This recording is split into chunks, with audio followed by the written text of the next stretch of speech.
Nè nhớ đi rồi, giờ lo nhớ chế à. Nè chú muốn thân bên thân này nhớ tao chế hết rồi mà, nếu chỉ ba thì cũng bên thì chỉ lâu đâu nè rồi cha nà. Cái chiếc bay tao chế bay. Có chế hay chưa? Cái bay nhà ăn tờ. Cái chiếc bay mà, cũng bay ta chín nào đấy. À, nhưng chế bay tao chế chút. Cái chiếc bay á. Nè cái chiếc bay chế à, chỉ nhiệt chế nè, cũng bay tao bớt nổi, cái bớt nổi bay thằng đó à. Chỉ đấy chỉ tao chỉ lâu nữa. Chị cả cái lâu nó có bay nè.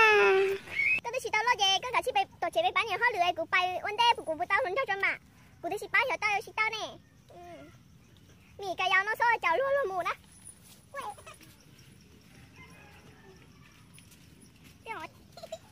Cho tôi mì cái dao mà nhìn tôi sắp lại luôn tới từ bánh chừng cho cả mà thấy chảo luôn tem mới giống.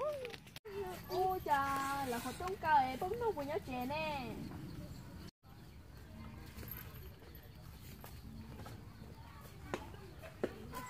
Ô, bấm đâu nhớ bé chứ xả tiền mua chỉ nó.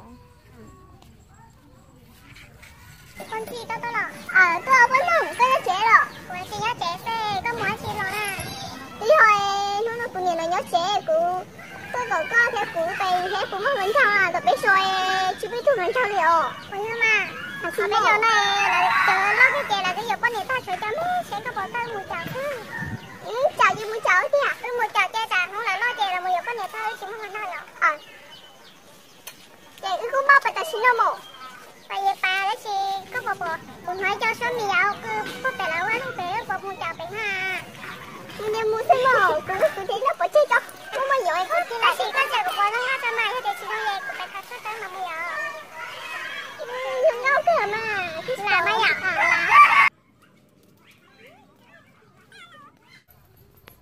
Wow, để ơi bay bé, từ mấy tôi tí nào xong rồi yêu bay thái cái xô chạy thì nó muốn thảo. à chơi à Oh no.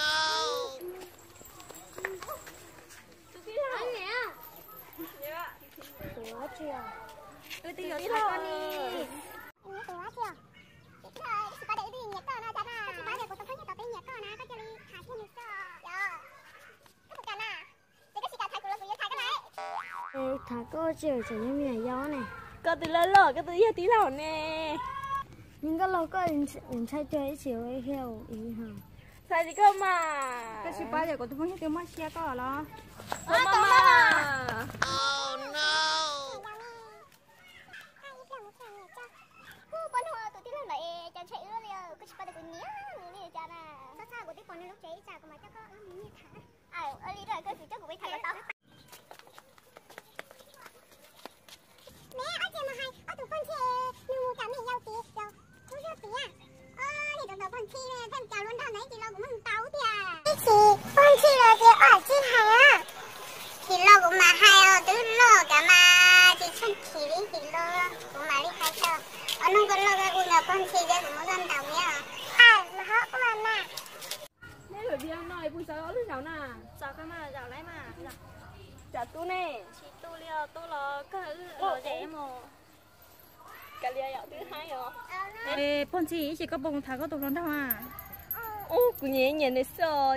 Chế chỉ của bà đã đây của bà thả cho của rung có sao nữa của mà lấy tôi hay có cho của bà thả à. Lấy cơ mà của tiếp còn nữa chị ạ.